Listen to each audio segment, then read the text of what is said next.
হ্যাঁ, আসলে ঘন্টার পর ঘন্টা জিমে থাকতে হয় না। আমরা ঘন্টার পর ঘন্টা জিমে থাকি না, আমাদের প্রফেশন হওয়া সত্ত্বেও আমরা থাকি না।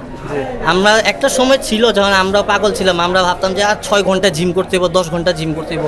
বাট যখন আমরা বুঝতে পারছি, আর এখন যেহেতু নলেজ গ্যাদার করা খুব ইজি, দুনিয়া এখন হাতের মুঠে, আপনার চাইলেই জ্ঞান অর্জন করতে পারতেছেন।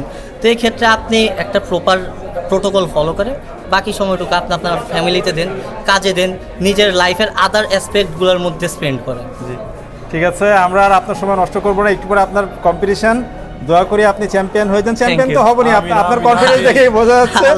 আর বাংলাদেশকে আরো উজ্জ্বল দিকে নিয়ে যান, বডি বিল্ডিংটাকে আরো উজ্জ্বল দিকে নিয়ে যান। Best wishes for you. আসসালামু আলাইকুম, টেক কেয়ার ভাই, থ্যাংক ইউ। জি।